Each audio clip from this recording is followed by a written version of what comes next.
C inter FM का जो 7 chapter है वो है leverage, cost of capital, capital budgeting, capital structure and dividend decision, ratio analysis, management of working capital.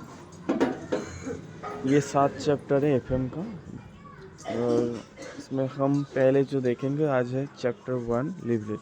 Formula में क्या है लिवरेज में? DFL, DOL और DCL। DFL मतलब degree of financial leverage, DOL degree of operational leverage and DCL degree of combined leverage. DCL मतलब जहाँ पर fixed financial cost and operational cost दोनों ऑकर होते हैं। डिग्री ऑफ ऑपरेशनल लिवरेज यहाँ पर होता है सिर्फ फाइनेंशियल कॉस्ट, जैसे कि rent occurs due to fixed financial cost, ये होता है डिग्री ऑफ फाइनेंशियल लिवरेज। जैसे कि इंटरेस्ट फॉर्मेट हमको पता है पहले भी, फिर भी बोलते हैं। पैसे पहले जैसे होता है सेल, उसके बाद लेस करना पड़ता है VC, उसके बाद आता है कंट्रीब्यूशन, फिर आता है फिक्स्ड कॉस्ट लेस, फिर आता है EBIT अर्निंग बिफोर इंटरेस्ट, इसके बाद इंटरेस्ट बाद करना होता है, फिर EBT आता है, फिर टैक्स लेस करना पड़ता है, फिर पैट आता है और EAT आता है, फिर उसके बाद प्रेफरेंशियल डिविडेंड को लेस करना पड़ता है, उसके बाद आता है डिस्ट्रीब्यूटेबल प्रॉफिट, फिर हम उसको डिवाइड करना पड़ता है नंबर ऑफ शेयर से, जो हमारा मेन बनता है EPS earning per share. Note 1 क्या? When fixed cost is 0 DOL would always be 1। ये हम सबको याद रखना पड़ेगा। जब फिक्स्ड कॉस्ट 0 होता है तो DOL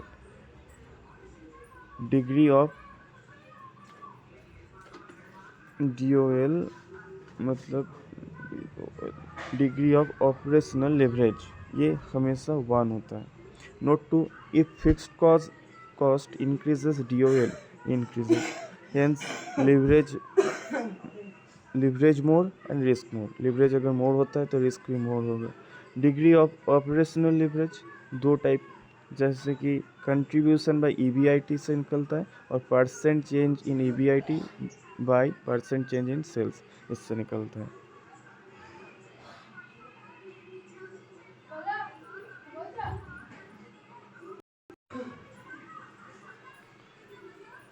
degree of financial leverage, इसमें होता है कि EBIT बाय EBT और परसेंट चेंज इन EBT पर oblique EPS divide percent change in EBIT। DFL EBIT और EBT में और 2 फार्मूला आता है। जैसे ओनली इंटरेस्ट जब होता है तब EBIT बाय EBT होता है, और interest plus preference dividend EBIT by EBIT minus interest minus preferential dividend by 1 minus tax, ये आता है।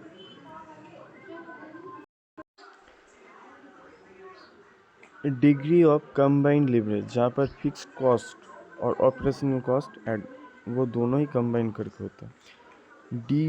DCL में DOL DFL, DCL में कंट्रीब्यूशन बाय EBIT और percent change in EBT by percent change in sales.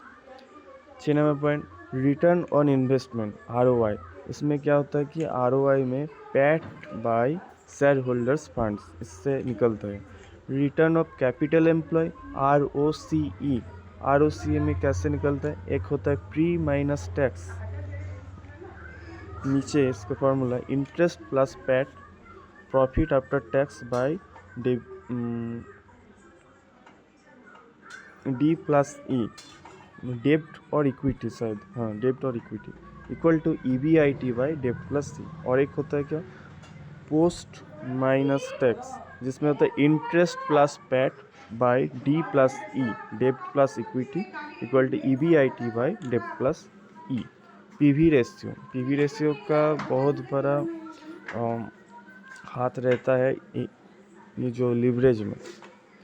Contribution by sales, PE ratio कौन सा है? MPS by EPS, earning per share, और ऊपर होता है मार्केट पी रेशियो को एमपीएस बाई ईपीएस, एमपीएस कौन सा है बताना। मतलब एमपीएस का full form earning yield, earning yield percent में होता है, इससे क्या होता है ईपीएस बाई एमपीएस।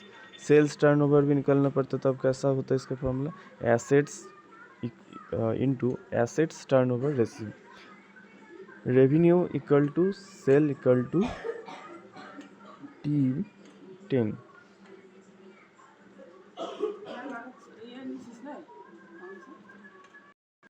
और कुछ नोट्स जैसे leverage, leverage occurs due to fixed cost, fixed cost कौन सा, एक ऑपरेशनल एक financial, rent, depreciation, insurance premium, salary, ये सब ऑपरेशनल, और फिनेंशियल में इंटरेस्ट, प्रेफरेंस, डिविडेंड, ये सब। लिवरेज में फिर से हम जानते हैं जैसे degree of financial leverage, degree of operational leverage, degree of combined leverage. Financial leverage जो है वो due to fixed financial cost जैसे इंटरेस्ट, ऐसा कुछ इससे होता है। ऑपरेशनल लिवरेज होता है रेंट जैसा, जो हमेशा एक जो फिक्स्ड रहता है, इससे फिक्स्ड कॉस्ट ज़्यादा होता है तब लिवरेज ज़्यादा होता है।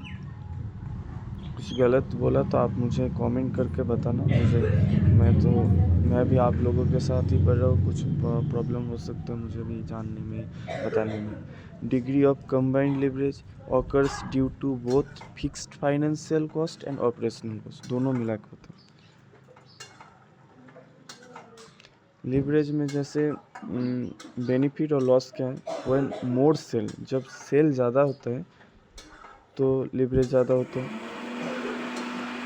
बेनिफिट होता है लिवरेज में।